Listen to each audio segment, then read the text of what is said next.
As crianças podem sair para a sua classe. E vamos abrir o texto novamente em Mateus 27 para dar continuidade à nossa exposição de Mateus, do Evangelho de Mateus. Faz tempo que nós não estudamos Mateus. E quando estava quase terminando, tive que parar. Mas vamos continuar hoje com os versículos 57 a 61 do capítulo 27. Os irmãos vão acompanhando aí na sua Bíblia os comentários que eu vou fazer. Eu quero destacar nesse trecho que está diante de nós, eu quero destacar verdades relacionadas ao discípulo de Jesus. Parece que Mateus quer nos incutir essas verdades de alguma forma enquanto ele faz essa narrativa, essa breve narrativa. Parece que Mateus tem a intenção de ensinar aos seus leitores verdades acerca do verdadeiro discípulo de Jesus. Mas Mateus, às vezes, é um pouco sutil na forma como ele faz isso. Até porque o objetivo central dele não pode ser nublado, não pode desaparecer, que é apresentar Jesus como o Messias prometido, que é apresentar Jesus como aquele de quem as páginas do Antigo Testamento fala, como um ungido de Deus que viria para libertar. E esse alvo, Mateus alcança através de citações do Antigo Testamento, de alusões, de ecos, que ele deixa transparecer no seu Evangelho, ligadas aos textos messiânicos do Antigo Testamento, ligados a esses textos. Mas há outras lições presentes aqui, e é possível detectá-las. O que nós não podemos fazer é tentar criar lições e embutir lições no texto quando elas não estão lá. Nós temos que ser cuidadosos com isso. Mas nós podemos detectar lições que parece que Mateus está sinalizando para elas. Nós percebemos no Evangelho de Mateus algumas coisas assim. Nós percebemos sugestões. Nós percebemos pequenas indicações. Nós percebemos algumas pistas. Às vezes algumas alfinetadinhas que Mateus dá, apontando para certas direções que nos são proveitosas, apontando para certos pensamentos e verdades que nos são proveitosas. E quando nós olhamos para esse texto, nós encontramos elementos disso, nós encontramos esses pequenos sinais, nós encontramos essas pequenas indicações de lições que devem estar em nossa mente, que devem ser transportadas para a nossa mente. E parece que num trecho como esse, Mateus quer fazer com que nós pensemos acerca da realidade de um discípulo, ou da realidade dos discípulos verdadeiros e fiéis. E nós vamos então tentar detectar essas realidades aqui com a ajuda de Deus. E são 3 lições ligadas ao discípulo verdadeiro, ligadas ao discípulo de Jesus. E é importante que nós conheçamos essas 3 lições, porque nós nos definimos assim. Nós nos percebemos como discípulos de Jesus quando nós olhamos para nós mesmos e tentamos nos definir. Nós dizemos, eu sou um discípulo de Jesus. Agora, já que nos definimos assim, temos que saber os exatos contornos dessa definição. Temos que saber exatamente o que significa ser um discípulo de Jesus, para que nós não nos enganemos. E para que as nossas distinções, as distinções entre nós e as demais pessoas que não são discípulos de Jesus, fiquem bastante claras, não só na nossa mente, mas no modo como nós nos apresentamos diante do mundo. E há 3 lições aqui sobre o discípulo de Jesus que eu quero apontar para vocês. A princípio, elas não saltam aos olhos, eu reconheço isso. Elas não saltam aos olhos a princípio, mas nós podemos percebê-las aqui na história que está sendo narrada. A primeira delas que eu quero apontar para vocês é a seguinte: o discípulo de Jesus se manifesta. Fácil essa lição. Ninguém vai ter dificuldade para memorizar essa lição. O discípulo de Jesus se manifesta. Não há discípulos de Jesus do tipo 007. Discípulo secreto. Não. Isso acontece por um tempo. Isso pode acontecer por um tempo. Um discípulo pode ser um discípulo secreto por algum tempo. enquanto ele ainda está num processo de crescimento espiritual, enquanto o Espírito Santo está trabalhando nele, fazendo com que os seus temores recuem, fazendo com que os seus temores esfriem. Mas, cedo ou tarde, esse discípulo meio que oculto, ele vai se manifestar. Ele não consegue, não consegue esconder. A sua fé vai transpirar. A sua luz virá para fora. Não tem jeito. Não dá para esconder essa luz. Já tentaram esconder uma luz? Já tentaram na escuridão cobrir com as mãos, tentar esconder? Não tem jeito, ela vem para fora. Não há como esconder a luz. E assim é o discípulo de Jesus. Cedo ou tarde, ele vai se manifestar. Então nós vamos olhar o fundamento disso nos versículos 57 e 58. Eu vou explicar os versículos para os irmãos, o significado do que está sendo dito aqui para os irmãos, os irmãos vão me acompanhar, e depois eu friso novamente essa lição. Mas vamos compreender direitinho o texto que está sendo estudado aqui, que está diante de nós. Primeiro, o texto começa assim: caindo à tarde, ou seja, essa expressão significa que o dia já estava chegando ao fim. Talvez não estivesse escuro ainda, mas no Evangelho de Marcos, no capítulo 15, versículo 42, a gramática que é usada ali, a gramática grega que é usada ali, dá a entender que era um pouco mais tarde do que Mateus dá a entender. Estava talvez já escuro, ok? Então, caindo à tarde pode significar uma hora mais adiantada do que simplesmente a penumbra que está começando, talvez já estivesse escuro. E José vai procurar Pilatos nesse horário. Por quê? José foi procurar Pilatos nesse horário. Bom, a primeira possibilidade está em Deuteronômio 21. Se os irmãos olharem esse texto, os irmãos vão descobrir por que José foi procurar Pilatos nesse horário com esse seu pedido para retirar o corpo de Jesus da cruz. Veja lá em Deuteronômio 21, nós vamos abrir em todos os textos, é claro, não dá tempo, mas Deuteronômio 21 os irmãos podem abrir, porque é um texto importante para essa exposição. Deuteronômio 21, preste atenção, diz assim, versículos 22 e 23. Deuteronômio 21, 22 e 23. Veja o que diz o texto. Se alguém houver pecado, passível da pena de morte, e tiver sido morto, e o pendurares num madeiro, vejam a semelhança aqui com a crucificação. É uma semelhança apenas, aqui o texto não está falando de crucificação. Aqui o texto está falando de mortos por apedrejamento, que depois de mortos, os seus cadáveres eram pendurados numa árvore. Era assim que era feito em Israel, para incutir temor nas pessoas. Porque a pessoa pendurada numa árvore, depois de apedrejada, era considerada maldita de Deus. Por isso, o apóstolo Paulo fala em Gálatas que Jesus se fez maldição em nosso lugar, que ele foi pendurado num madeiro, como os malditos de Israel eram pendurados em árvores depois de mortos. E o texto diz no versículo 23, o seu cadáver não permanecerá no madeiro durante a noite. Não podia. Mas certamente o enterrarás no mesmo dia.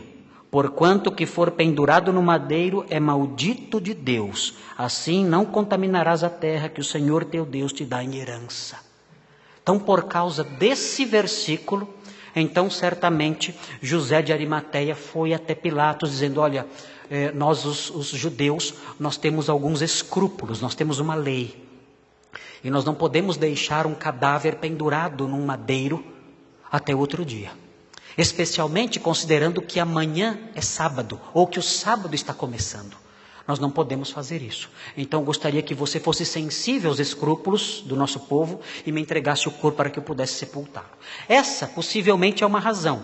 Até porque mesmo os inimigos de Jesus pediram para que as suas pernas fossem quebradas, para que ele morresse logo e os corpos, não somente dele, mas dos ladrões, não ficassem pendurados no madeiro durante a noite toda, mas fossem sepultados. Se bem que os inimigos de Jesus certamente queriam oferecer a Jesus uma sepultura ignóbil, não como José de Arimateia queria oferecer uma sepultura especial para Jesus. Essa era uma razão, talvez.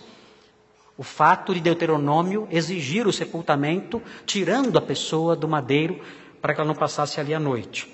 Agora, outra razão dele ir à noite é uma razão que nós podemos depreender de João 19:38. Esse texto os irmãos vão ver também. Vejam João 19:38. João 19:38. Os irmãos estão acompanhando o que eu estou ensinando, né? Não estão distraídos não, né? É porque eu só falei de um pedacinho do versículo, caindo à tarde. Mas eu vou correr mais. Se os irmãos distraírem, só de eu falar caindo à tarde, aí eu desanimo até chegar no final, não vou conseguir. Então, fiquem atentos. Vocês têm que se exercitar nisso. E ficar atentos. Não pode voar. Amanhã tem que pagar aluguel. Esquece isso. Vamos nos concentrar no que o texto está dizendo aqui. Não vamos nos dispersar. É errado isso. Cultuar a Deus requer inteireza de coração e de mente. E é o que estamos fazendo aqui. Então ninguém tem o direito aqui de dispersar. Estamos servindo ao Senhor, nossa mente tem que estar totalmente voltada para isso aqui. Então vamos continuar. João 19:38. Onde está aqui? Na minha Bíblia. Aqui está. Depois disto, veja o que João diz. Depois disto, José de Arimateia, que era discípulo de Jesus, ainda que ocultamente. Por quê? Pelo receio que tinha dos judeus. Ele era um discípulo 007. Nós nunca ouvimos falar dele. Ele vem e depois some. Não apareceu antes. Ele não é apresentado em nenhum outro momento do Evangelho, nem nos outros Evangelhos. Ele aparece só agora. E o texto fala que ele era um discípulo de Jesus, mas ocultamente. Só que agora, o medo de José está desaparecendo devagarinho.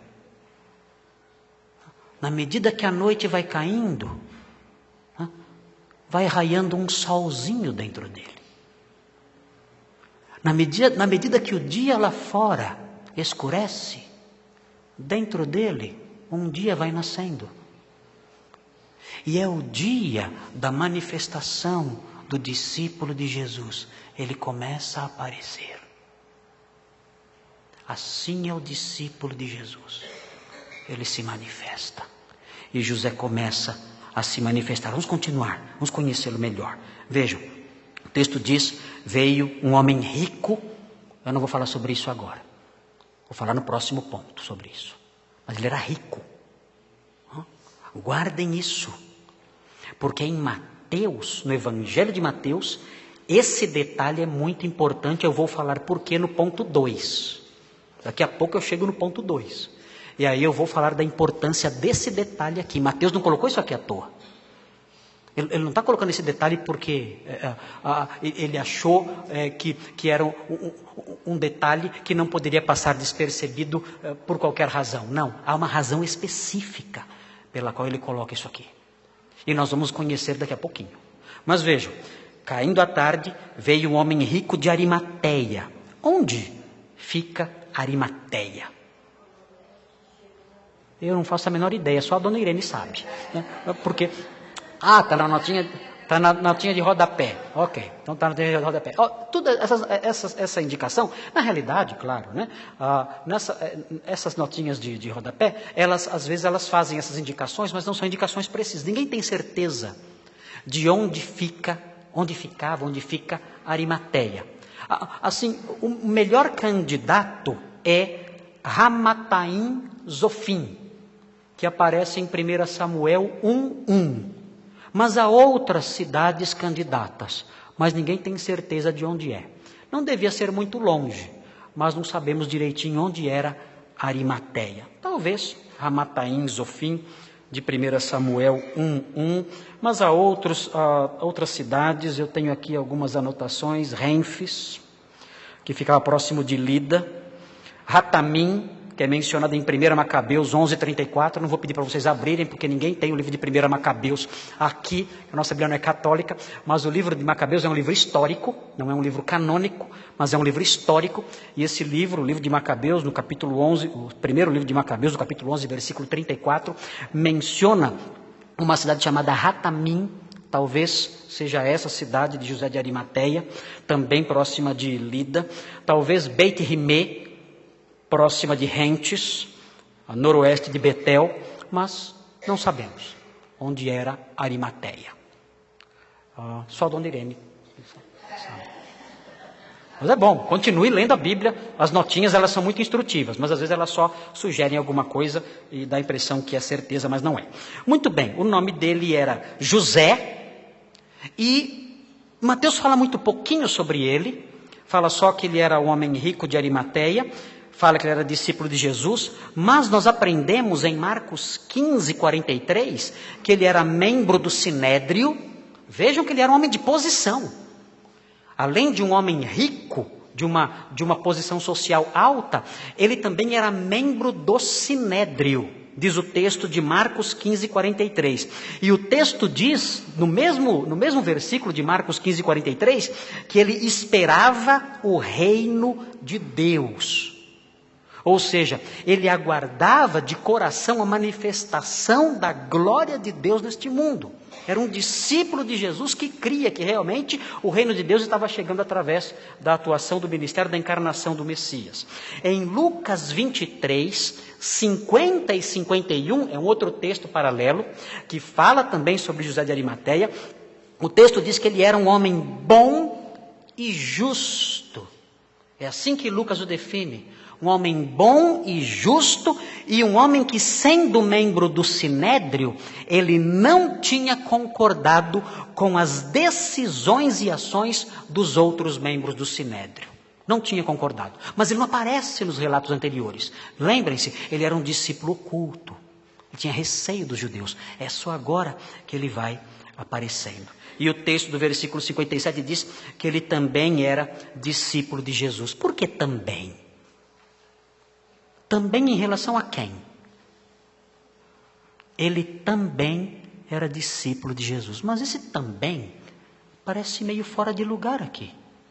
Esse também está relacionado com que outras pessoas? Os 11 já sumiram há muito tempo.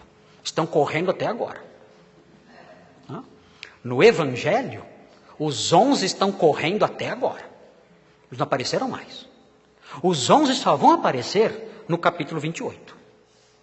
Ainda porque as mulheres vão atrás deles. Agora o que aparece aqui, esqueçam. Pedro aqui no Evangelho sumiu. Pedro desapareceu aqui. Não aparece mais. Todo corajoso. Não, porque discípulo sou eu. Todos podem negar o Senhor. Eu não. Esse aqui... Nem no capítulo 28 ele aparece, o nome dele. Sumiu. Desapareceu. Então, Mateus não está pensando nos 11 aqui. Quando ele fala ele também, ele está pensando em outras pessoas. Em quem ele está pensando? Qual é a conexão literária desse também? É simples, é muito fácil. É só olhar a proximidade dos textos que circundam. Vocês vão ver no versículo 55, em relação a quem é esse também. Estão acompanhando? Vejam, versículo 55. Estavam ali muitas mulheres, observando de longe. Eram as que vinham seguindo a Jesus desde a Galileia, para o servirem. Entre elas estavam Maria Madalena, Maria mãe de Tiago e de José, e a mulher de Zebedeu, mas havia outras. Elas eram discípulas de Jesus. O capítulo é delas aqui. O cenário agora é delas. As mulheres tomam o lugar dos homens aqui. Os homens se esconderam. As mulheres agora aparecem. E há uma ênfase sobre elas aqui sempre. Porque elas aparecem no versículo 61. Achavam-se ali sentadas em frente da sepultura Maria Madalena e a outra Maria. Ficaram duas ali, olhando, sentadas em frente ao sepulcro. Elas continuam lá. No capítulo 28, versículo 1, no findar do sábado, ao entrar do primeiro dia da semana, Maria Madalena e a outra Maria foram ver o sepulcro. Novamente elas presentes aqui. Elas são as discípulas agora. Os homens não aparecem mais. Então, Mateus, quando busca um referencial de discípulos para dizer que José de Arimateia era um semelhante, ele se lembra das mulheres. Olha, lembra daquelas mulheres? Eram discípulas. Mas José de Arimateia também. Ele também era discípulo. É importante isso. É importante porque quando nós olhamos nos versículos 55 e 56, nós vemos um pouquinho do que é ser discípulo. Se o também se aplica a elas, se elas eram consideradas discípulas por Mateus, então nós aprendemos um pouquinho aqui o que é ser discípulo. Esse também fala muito. É um também que revela. É um também que ensina. É um também que aponta para um modelo. Como elas eram discípulas? O texto diz, elas seguiam Jesus desde a Galileia e elas o serviam. Isso é ser discípulo. Isso é ser discípulo.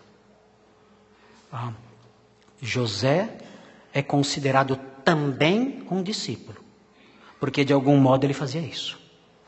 Seguia Jesus e o servia. Se você não segue a Jesus, se você não o serve, você não é discípulo. Não existe. Não existe isso. Um dia eu vi um apresentador de televisão dizendo, não, eu sou crente, eu sou evangélico. Mas o comportamento, a linguagem daquele moço dizia exatamente o oposto disso. Não havia nada ali que mostrava que ele era um crente, um discípulo de Jesus, absolutamente nada. Mas ele dizia que era. Isso não significa nada. Imaginem que um papagaio diga que é um Doberman. Ele repita o tempo todo. Eu sou um Doberman, eu sou um Doberman. Isso transforma o papagaio em Doberman? Não, ele pode morrer gritando, né? Gritando. Ele vai continuar sendo louro. Olhando para ele, eu vou dizer, dá o pé, louro. Eu não vou ter medo dele. Porque ele não é um Doberman. Mas ele fala que é. Que interesse, que relevância isso tem? Vai morrer gritando que é um Doberman. Mas não é. É um louro. É um papagaio. Assim era aquele apresentador de televisão. Mesma coisa acontece com muita gente. Dizem que são discípulos de Jesus, que são cristãos. Se você não segue Jesus, como essas mulheres, e não serve, sinto muito, você é um papagaio que diz que é um Doberman. É só papo, é só conversa, só palavras que não mudam a realidade, que não mudam a sua identidade. Mas, quando nós olhamos para o texto e conectamos José de Arimateia com essas mulheres, nós encontramos algo mais acerca do discípulo. O discípulo, como as mulheres, segue. O discípulo, como as mulheres, serve. E o discípulo, como as mulheres, aprende. Porque quando nós olhamos o finalzinho do versículo, o versículo diz assim, que era também discípulo de Jesus. É interessante Aqui o texto grego nos ajuda, porque nós vemos aqui na gramática grega que o que Mateus na realidade está dizendo é que esse homem, ele era alguém discipulado por Jesus. O que é ser discipulado por alguém? Ser discipulado por alguém é ser alguém que aprende com o outro. José de Arimateia tinha ouvido as lições de Jesus e aprendia as lições de Jesus. Por isso ele era um discípulo. Existe na palavra discípulo uma forte carga de sentido educativo. É a pessoa que está sendo educada, que está sendo instruída. O discípulo não somente segue, o discípulo não somente serve, o discípulo aprende. Você é um discípulo. Ou você é aquela pessoa que toda semana, e não entra. De jeito nenhum. O discípulo aprende. Jesus é o seu mestre. Ele chama o Senhor de Senhor e Mestre. Ele o chama de Senhor porque ele o segue e serve. E ele o chama de Mestre porque ele aprende com o Senhor e coloca e assimila suas lições e as coloca em prática. Por isso ele é um discípulo. Você é discípulo? Ou não segue, não serve e não aprende. Se você não segue, não serve e não aprende, você é um louro que diz que é um Doberman. Que figura ridícula. Que figura tola. Que figura boba. Digna do nosso desprezo. Um papagaio que pensa que é um cão feroz. Bem, versículo 58 prossegue. Diz que ele foi ter com Pilatos. Ele pediu o corpo de Jesus. Já aprendemos o motivo. Então Pilatos mandou que lhe fosse entregue. Alguns estudiosos dizem que isso é inverossímil. Alguns estudiosos dizem que Pilatos jamais entregaria o corpo de um crucificado para outra pessoa, porque o desejo dos romanos era que o corpo ficasse lá e apodrecesse na cruz. Ou então que fosse retirado e jogado, para que os animais de rapina, as aves de rapina e os animais comessem. E realmente isso acontecia muito. Os crucificados ficavam sem sepultura. Eu já mencionei isso para os irmãos. Essa foi a razão pela qual os arqueólogos só acharam até hoje um corpo de um homem crucificado. Até onde eu sei, a informação que tem é de um corpo apenas de uma pessoa crucificada. Só um. Por quê? Porque os crucificados eram jogados ali. E os animais comiam. E se você andasse pelo Gólgota, você iria tropeçar em ossos humanos. Talvez esse fosse o motivo pelo qual o lugar se chamava Caveira. Que existiam ali caveiras jogadas por ali. Você vai dizer, mas que coisa mais macabra. Realmente, era muito macabro. Mas o objetivo dos romanos era esse mesmo. Era incutir bastante temor nas pessoas. Que elas vissem aqueles corpos apodrecendo, sendo devorados por cães e por aves de rapina. Então dizem, olha, Pilatos jamais entregaria o corpo para José de Arimateia. O texto aqui jamais poderia estar dizendo a verdade. Mas a grande verdade é que muitas vezes os romanos entregavam sim os corpos para serem sepultados. Existem registros disso. Eu tenho aqui um registro de Filo de Alexandria, numa obra chamada Flaccum, no capítulo 10, 83 e 84, que fala que no Egito, sob o Império Romano, era muito comum os governadores, os líderes, entregarem os corpos dos crucificados para os familiares sepultarem.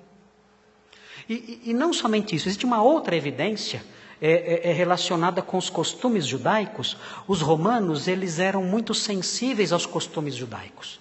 Os romanos não queriam criar súditos descontentes. Os romanos não toleravam rebeliões, mas eles também não eram tolos para provocar rebeliões. Então, se eles sabiam que um povo tinha alguns costumes, eles permitiam que o povo praticasse aqueles costumes. Os romanos, eles defendiam, por exemplo, a liberdade religiosa. Quando eles conquistavam um novo território, eles permitiam que os povos daquele território praticassem as suas religiões normalmente.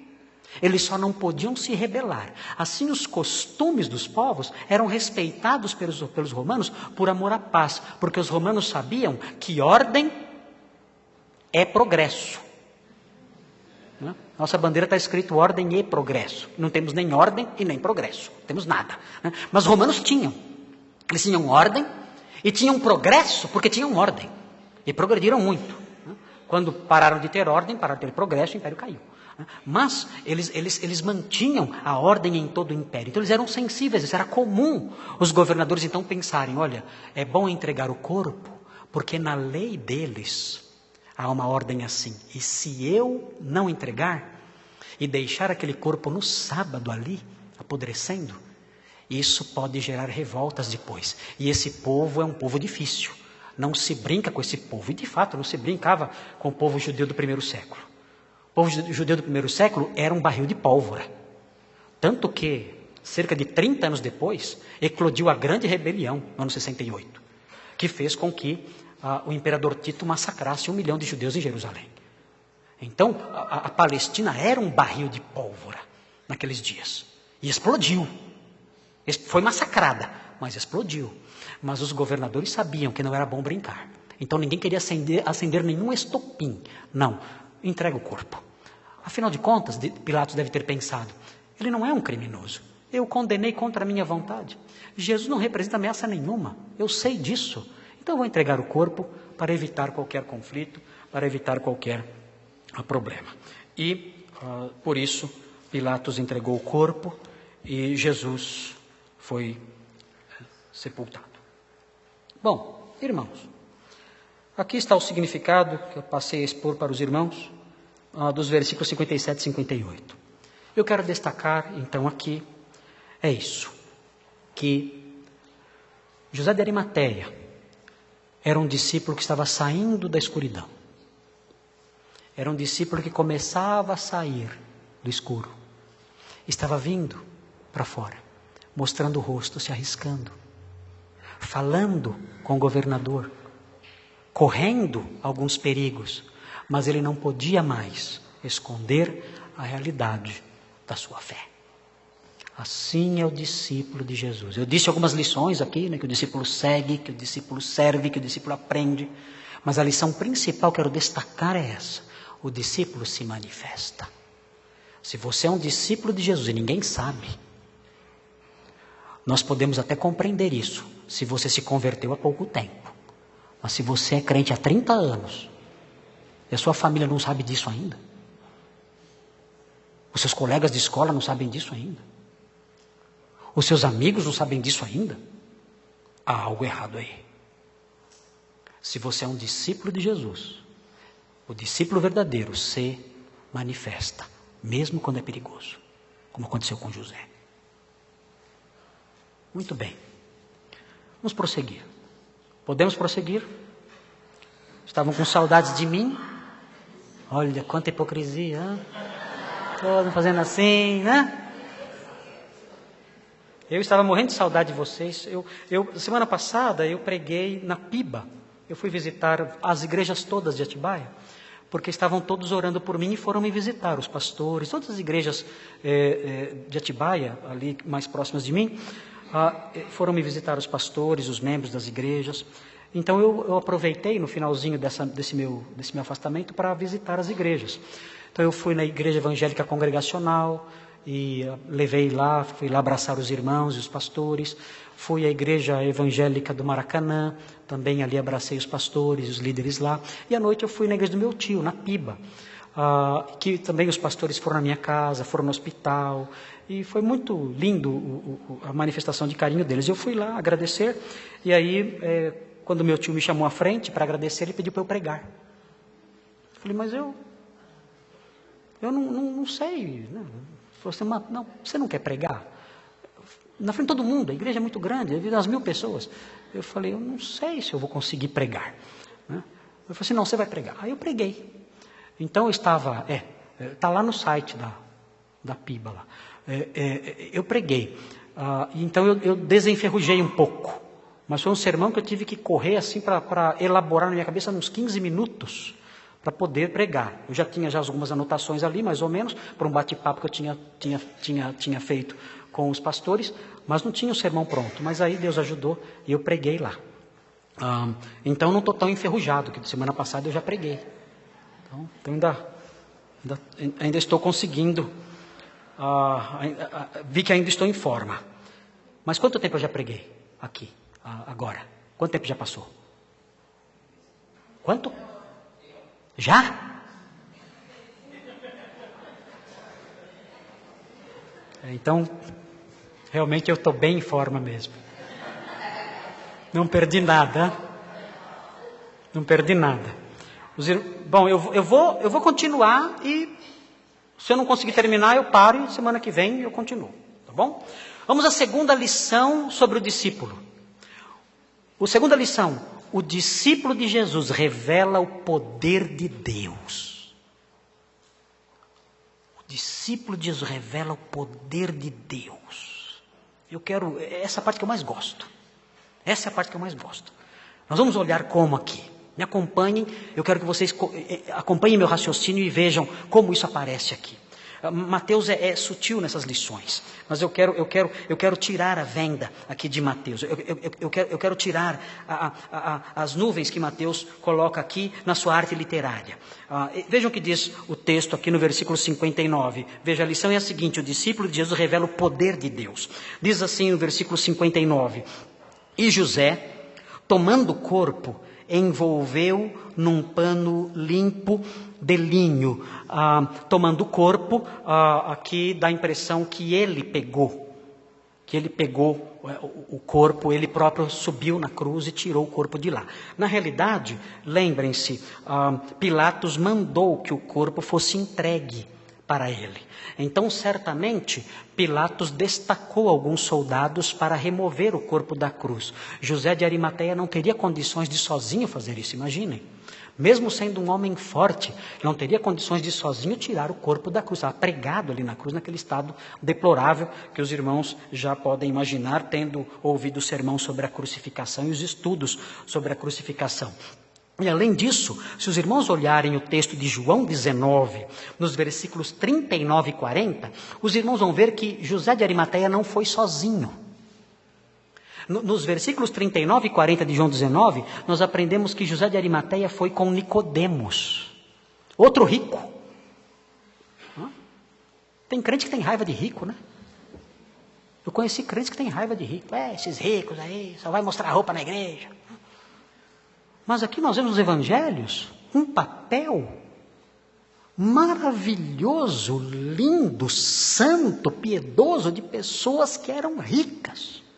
Nicodemos vai ali junto com José de Arimateia e o ajuda. O texto diz que Nicodemos, em João 19, diz que Nicodemos levou mirra e aloés para passar no corpo de Jesus, preparando para o sepultamento. Essas coisas eram caras. Mas cabe aqueles perfumes lá que as moças compram lá no Boticário e essas coisas todas aí. Eram perfumes caros, e ele traz esses perfumes para passar no corpo de Jesus. E o texto também diz, de João, o texto diz que José de Arimateia comprou um pano novo. Hoje em dia você vai na 25 de março, você compra pano por trocados. Mas naqueles dias, pano era algo caro. Os soldados lançaram sortes para ver com quem ficava a túnica de Jesus, porque era caro. E o texto diz em João, Mateus não diz isso, mas o texto de João diz que José de Arimateia comprou um pano novo. E aqui Mateus diz que era um pano limpo. Quando fala pano limpo, um pano puro, como diz o texto original, um pano limpo, um pano puro, para dizer que era um pano novo que ele comprou. E ele certamente então, ele lavou o corpo de Jesus, devia estar muito ensanguentado. Certamente José de Arimateia, junto com Nicodemos, lavaram o corpo. Não pode ter sido um preparo completo. Não dava para ser. E não foi. E nós sabemos que não foi, porque as mulheres no outro dia foram até o sepulcro com o objetivo de terminar o trabalho. Mas por que José de Arimateia e Nicodemos, talvez com os auxiliares que eles levaram, José de Arimateia deve ter levado alguns homens empregados dele, já que ele era rico, e talvez até com a ajuda de alguns soldados ali que tinham que obedecer, porque Pilatos mandou entregar o corpo. Eles não conseguiram realizar certamente um serviço completo de lavagem e de preparo, tendo que voltar no outro dia as mulheres para completar. Mas por que eles não conseguiram fazer isso? Por quê? As mulheres estão pensando, porque o homem não lava nada direito. Se os irmãos olharem o versículo 61, vão ver que as mulheres estavam observando. O que elas estavam observando? Tudo. Estavam observando, quietinhas, olhando tudo. E há quem diga que elas estavam olhando para perceber o que faltava fazer, para voltar para fazer no outro dia. Talvez fosse isso. Não, se foi isso, não foi só isso, como vamos aprender daqui a pouco. Elas não ficaram lá só para olhar e supervisionar o serviço, não. Tinha um outro objetivo com isso, nós vamos aprender já já. Mas notem, eles tiveram que fazer rápido. Essa é a verdade, porque o homem lava tudo errado, não. O homem lava tudo melhor que as mulheres, até.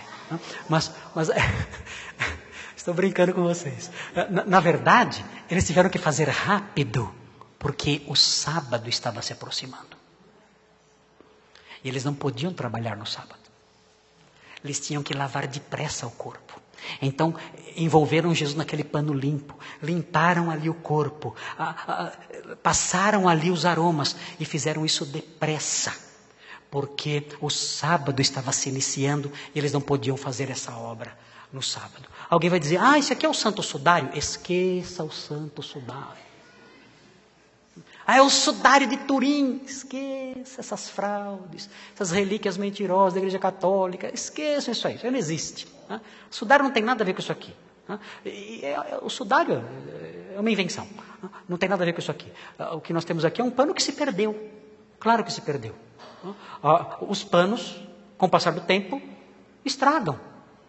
Eles se perdem. Eles não resistem à ação do tempo. Imaginem 2000 anos de pano. Eu adoeci, fiquei muito tempo sem comer e eu perdi muitos quilos. Perdi 15 quilos. Olha o meu pescoço, a minha gravata está quase aqui no meu umbigo. Porque não consegui, né? Perdi o pescoço. Meu pescoço, não tenho mais pescoço. Antes eu não conseguia botar o último botão. Agora dá para colocar mais um botão aqui. E esse meu terno era para ter ido para o bazar há 12 anos atrás. Eu achei no guarda-roupa de casa ontem, estava lá, né, fossilizado. Vários museus ofereceram muito dinheiro por ele. Mas eu desenterrei esse terno. Simone olhou e falou, dá para vestir. Então, e serviu, porque não servia mais em mim esse terno. Serviu. Mas esse terno, quantos anos Simone tem esse terno? 15 anos. 15 anos. Tem a idade de algumas pessoas aqui. Esse aqui está durando. Esse aqui poderia ser um sudário. Poderia ser o pano de um sudário. Mas ele não vai durar 2000 anos de jeito nenhum. Não há como isso acontecer. Não tem jeito. E mesmo que haja um pano que dure tudo isso, talvez haja, não sei. Claro que o sudário de Turim é uma fraude. Isso basta olhar para o sudário para perceber que aquela impressão ali, ela foi forjada. Isso é óbvio, nenhuma impressão fica num pano do jeito como está lá. Muito bem, o texto diz, na sequência, vejam a sequência, versículo 60, ele o depositou no seu túmulo novo. Vejam, um pano novo, um túmulo novo, e vejam a palavrinha seu aqui. Eu quero destacar esses detalhezinhos para vocês. Ele comprou um pano novo. Ele agora tem um túmulo que é dele. Mas não é um túmulo qualquer. É um túmulo de um homem rico. É um túmulo caro. O texto diz, ele o depositou no seu túmulo novo, que fizera abrir na rocha. Quando nós olhamos para João 19, que é o texto paralelo, os versículos 41 e 42, nós aprendemos que lá no Gólgota, na realidade, próximo ali do Gólgota, naquele mesmo sítio, ali existiam vários túmulos. Ali era um cemitério também. E os túmulos que existiam ali, não eram túmulos de pessoas pobres, eram túmulos escavados na rocha. Os túmulos escavados na rocha eram assim, eles podiam ser tanto escavados para baixo, e aí a entrada seria na flor do solo, na horizontal, ou cavados na vertical. E quando a pessoa cavava o túmulo, fazia uma entrada na rocha, e era possível você entrar no túmulo e ficar de pé lá dentro.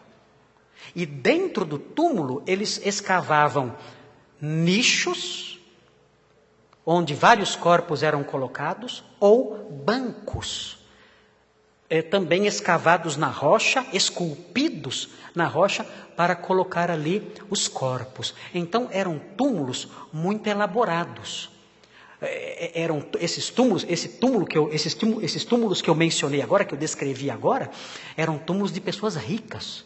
Elas faziam esses túmulos para suas famílias e colocavam lá então os corpos das pessoas naqueles nichos ou então naqueles bancos que eles escavavam na rocha. Há vários túmulos assim, os irmãos podem entrar na internet e digitar ali túmulos na Palestina do século I. E vão aparecer várias figuras, vários desenhos mostrando esse tipo de túmulo que havia na Palestina nessa época, que era usado na Palestina nessa época. Jesus foi colocado num túmulo assim, só que o túmulo que ele foi colocado nunca foi usado por ninguém. E só ele estava lá. Por que Mateus destaca isso? Que era um túmulo novo, um túmulo que nunca tinha sido usado. Isso não fica claro no Evangelho. Mas talvez ele queira destacar a dignidade de Jesus. Ele era um rei. E sendo um rei, então ele estava sendo sepultado com honras. Com um lençol novo de linho. Num túmulo que nunca tinha sido usado. Mateus quer transmitir para nós, isso é muito claro em todo o Evangelho, a realeza de Jesus, a dignidade, a grandeza dele, mesmo na morte. O profeta Isaías fala que ele esteve com o rico na sua morte. E parece que há um eco disso aqui. É curioso, Mateus não cita Isaías. Mateus não cita Isaías, mas nos faz lembrar de Isaías. Ele esteve com o rico na sua morte, porque ele é digno de honra, ele é digno de majestade, por isso esses elementos estão aqui. O texto diz na sequência, o texto mostra mais um item que fala da sofisticação desse túmulo. O texto diz que ele rolou uma grande pedra para a entrada do sepulcro. Esses eram os túmulos mais sofisticados, os que tinham uma pedra na frente que era movida sobre uma canaleta. Então José de Arimateia não estava sozinho mesmo, porque era uma pedra pesada. A pedra então era rolada até a porta do túmulo. E ali então ela fechava e selava o túmulo para que o túmulo não fosse violado por ladrões e por animais. Então José de Arimateia, junto com Nicodemos e certamente com seus serviçais, ele então empurrou aquela rocha, que era uma rocha, era uma pedra no formato circular. E aquela rocha, então, ela desceu por uma canaleta e parou em frente ao túmulo, selando, então, a entrada do túmulo. E aí, nós chegamos ao versículo 60, terminamos o versículo 60, e você pergunta, onde está aqui a ideia de que o discípulo de Jesus revela o poder de Deus? Onde está? Cadê? Onde esse texto diz que o discípulo de Jesus revela o poder de Deus? Mateus, ele mexe com a nossa memória. Ele conta com a nossa memória. Ele conta. Mateus, quando escreve, ele pensa assim, meus leitores são pessoas de boa memória.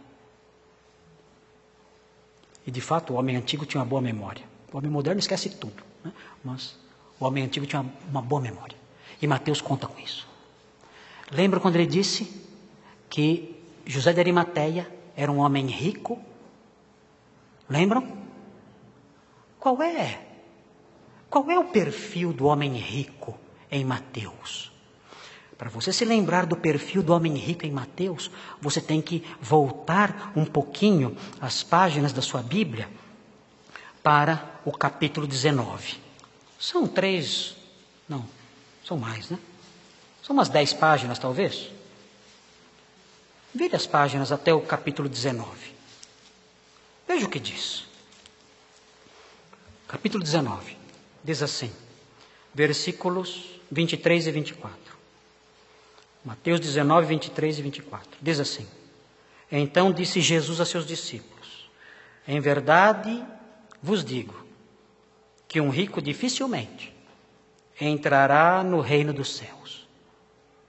Ele prossegue, e ainda vos digo que é mais fácil passar um camelo pelo fundo de uma agulha, do que entrar um rico no reino de Deus. Qual é o perfil do rico aqui? Você vai ver isso, você vai ler isso e dizer, eu vou parar de evangelizar os ricos. Porque já é difícil os pobres. Eu só evangelizo pobre, é uma cruz evangelizar pobres. Eles não escutam. Eu vi evangelizando em favela, e quase ninguém ouve. Ou ninguém ouve. Rico eu não vou nem começar. Os discípulos tiveram essa impressão, eles disseram: Senhor, sendo assim, quem pode ser salvo? Quem pode ser salvo se a situação é essa? Nós pensávamos que os ricos eram os mais favorecidos por Deus.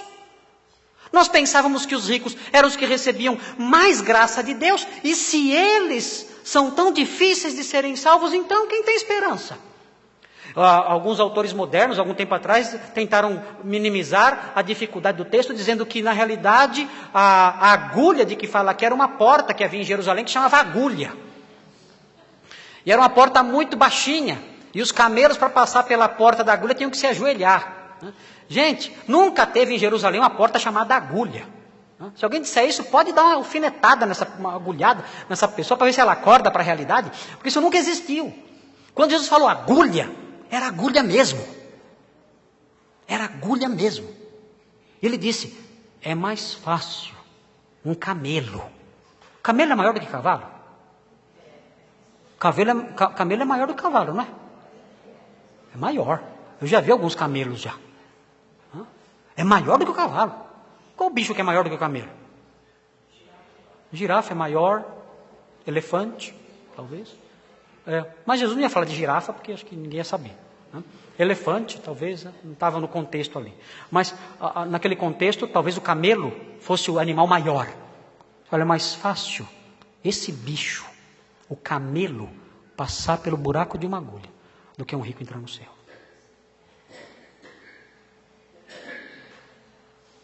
Irmãos, sabe o que significa? Que um rico ser salvo é impossível. É impossível um rico ser salvo. O que Jesus falou aqui é isso. É impossível um rico ser salvo. Você é rico? Se você é rico, sinto muito.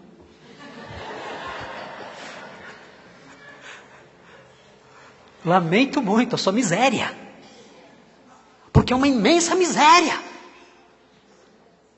É mais fácil um camelo passar pelo fundo de uma agulha do que você ser salvo. Mas veja a sequência do texto aqui. Veja o que diz. O texto diz no versículo 25, os discípulos ficaram maravilhados e disseram: sendo assim, quem pode ser salvo? E aí Jesus responde, Jesus fitando neles o olhar, acho lindo isso aqui. Ai, Mateus. Como Mateus é vibrante. Ele olha, Mateus faz nós olharmos nos olhos de Jesus nessa hora. Mateus faz Jesus nos encarar. Nós vemos o brilho dos olhos dele aqui. É esse o efeito da arte literária que Mateus usa aqui. Jesus, fitando neles o olhar, disse-lhes: isto é impossível aos homens, mas para Deus tudo é possível. E Mateus para de contar a história aqui, ele guarda. E ele vai mostrar que para Deus tudo é possível quando nós chegamos no capítulo 27. Um camelo passou pelo fundo de uma agulha. Porque para Deus nada é impossível. Mais do que isso. Mais do que o milagre de um camelo passar pelo fundo de uma agulha. Um rico foi salvo. E assim, o discípulo de Jesus revela o poder de Deus. Aquele rico que poderia ser tentado a se apegar às riquezas dele, aos bens dele, como acontece com as pessoas de bens. Se apegar ao que é seu, não largar daquilo, ele vai e compra um lençol novo, caro. Ele vai e compra. Ele vai e dá o seu túmulo. Ele vai e se expõe. Ele vai e segue, e serve, e aprende, e se desprende. Um rico é salvo. E assim ele mostra o poder de Deus. O discípulo mostra o poder de Deus quando ele crê em Jesus e quando ele mostra que a sua vida mudou. Ele é outra pessoa. Ele saiu da escuridão e se mostra, mesmo quando há perigo. E ele muda o seu comportamento. Ele não é mais um avarento. Ele é alguém que se dá, que serve, que aprende, segue e serve. Você é um discípulo. É possível ver o poder de Deus em você, pelo fato de você crer em Jesus e mostrar uma vida nova. Se não é possível ver isso em você, e você diz que é um discípulo, então você é só um papagaio que diz que é um cão feroz. Isso não muda a realidade, suas palavras não mudam a realidade. Estas coisas que eu menciono, sim, são reais, mas meras palavras não fazem diferença. Os irmãos pensam, Jesus falou sobre os ricos, mas os irmãos pensam que são só os ricos que precisam do poder de Deus para entrar no reino? O contexto de Mateus 19 fala dos ricos, porque, como eu disse, o próprio contexto impõe isso. Então Jesus falou dos ricos. Mas você pensa que os pobres são camelos menores?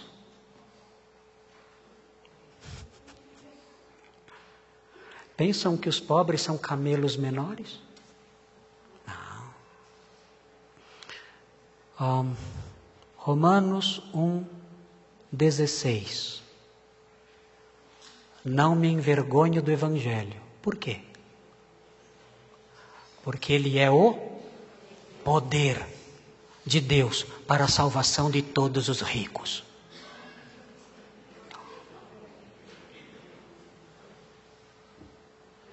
Ele é o poder de Deus para a salvação de todo que crê, rico ou pobre. Por que ele tem que ser o poder de Deus? Porque nós somos camelos diante do furo de uma agulha. Precisamos do poder de Deus para ser salvos. Segundo aos Coríntios 4:7, fala sobre o conhecimento do Evangelho, da luz do Evangelho, da glória de Cristo. Paulo fala que nós temos este tesouro em vasos de barro, que somos nós, para que a excelência do poder seja de Deus e não de nós. Nós só nos convertemos porque houve o uso, se eu posso dizer assim, de uma grande medida de poder, maior do que o poder necessário para fazer um camelo passar pelo fundo de uma agulha. Você foi salvo porque Deus foi poderoso para fazer isso. Muito poderoso, infinitamente poderoso para fazer isso. João 6:44 e 65 diz: ninguém pode vir a mim se o Pai não o trouxer. Ninguém. Ninguém pode vir a mim se o Pai não o trouxer. O discípulo de Jesus, quando ele se torna um discípulo de Jesus, crendo nele e agindo com piedade como José de Arimateia, ele revela com isso o poder de Deus. Temos então duas lições. A primeira, o discípulo de Jesus se manifesta. A segunda lição, o discípulo de Jesus revela o poder de Deus na fé em Cristo e na sua novidade de vida. E a última lição? A última lição é a seguinte: o discípulo de Jesus persevera. Olha o versículo 61. Nós vamos ver essa lição aqui. Achavam-se ali sentadas em frente da sepultura Maria Madalena e a outra Maria. Onde está a perseverança aqui? Onde está? Bem, a perseverança está na conexão entre esse versículo e o finalzinho do versículo anterior. Mateus faz um contraste aqui sutil. Prestem atenção. Ele faz um contraste sutil. Vejam, finalzinho do versículo 60, diz assim: rolando uma grande pedra para a entrada do sepulcro, se retirou. José sai. Aí a câmera de Mateus mostra José saindo, e aí vai se movendo e aponta para pessoas que ficaram. Estão lá, sentadas, quietas. Quem são? Elas continuam ali. Achavam-se ali sentadas em frente da sepultura Maria Madalena e a outra Maria. Elas não foram embora. Elas ficaram. Por quê? Elas ficaram. Elas tinham observado tudo. Talvez até para ver o que faltava fazer, como eu já mencionei. Mas elas permaneceram ali também porque elas queriam fazer uma vigília. Queriam mostrar ali o seu amor por Jesus. Parece que tudo tinha desabado. Parece que não havia mais esperança. Estava escuro. Elas ali no cemitério. Vocês conseguem imaginar uma cena mais tétrica e assustadora e deprimente do que essa? Elas estavam sentadas num cemitério, à noite, as duas ali, sentadas. José vai embora. Nicodemos vai embora, os soldados vão embora. Mas elas permanecem ali. E Mateus não diz que elas foram embora. Nós não sabemos até que horas elas ficaram ali. Sabemos que elas foram embora. Sabemos porque o capítulo 28, versículo 1 fala que elas voltaram no outro dia. Mas a narrativa as deixa ali, agora. A narrativa as deixa lá, elas permanecem lá, elas não saem de lá. O parágrafo termina com elas ali, elas não vão embora, elas permanecem.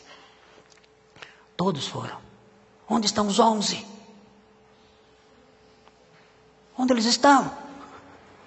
Nós não fazemos a menor ideia de onde eles estão. Para onde José de Arimateia foi, Nicodemos, para onde eles foram? Nós não sabemos, talvez para suas casas. Mas Mateus focaliza nelas, ali, em vigília, mostrando o seu amor por Jesus, durante a noite, no cemitério. Elas perseveram. Era perigoso. Elas perseveram. Era triste. Era solitário. Só elas naquele universo todo ao redor de escuridão. Mas elas perseveram. Mesmo no cemitério. Mesmo na escuridão. Mesmo em face da morte. Elas perseveram. Você é um discípulo de Jesus. Você é um seguidor de Jesus que se manifesta. Você é um seguidor de Jesus que revela o poder de Deus pela fé nele na vida nova. Você é um discípulo que persevera só na escuridão, no lugar da morte e do medo. Você é um discípulo de Jesus. As palavras são bonitas, não é? No meio evangélico todos são discípulos.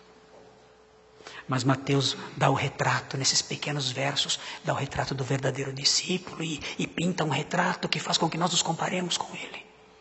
Eu sou um discípulo de Jesus.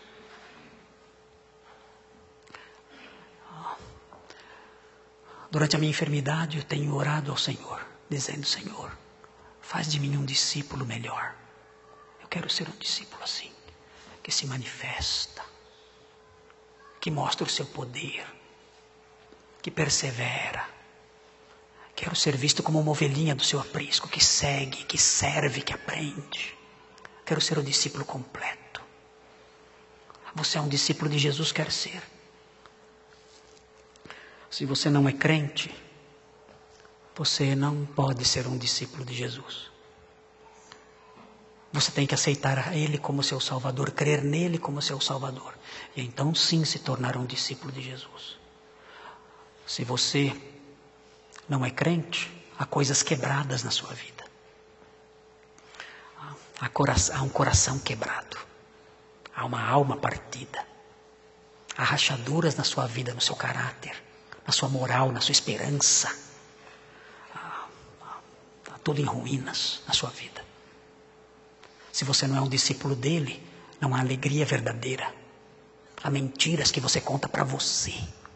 Mentiras que você conta para si próprio, para tentar se enganar dizendo que é feliz. Mas na realidade a sua vida está em ruínas por dentro. Não importa se você mora num palácio, sua vida está em ruínas por dentro. Porque não há uma casa real de felicidade no coração para aqueles que estão longe do Senhor Jesus. Não há. Só Ele é o príncipe da paz. Sem Ele não há paz. E talvez você seja um discípulo, mas é um discípulo que não está sendo fiel. Um discípulo que está ouvindo as vozes lá de fora. Um discípulo que está ouvindo outras vozes. E não está mostrando o poder de Deus na sua vida, nem a perseverança, nem se manifestando como discípulo. E assim a sua vida cristã está quebrada. Está com rachaduras. Não está funcionando. Você tem que consertar isso. Como? Aqui na nossa igreja havia um menininho. Ele agora é um pouco maior. Havia um menininho que às vezes os brinquedos dele se quebravam, como acontece com toda criança.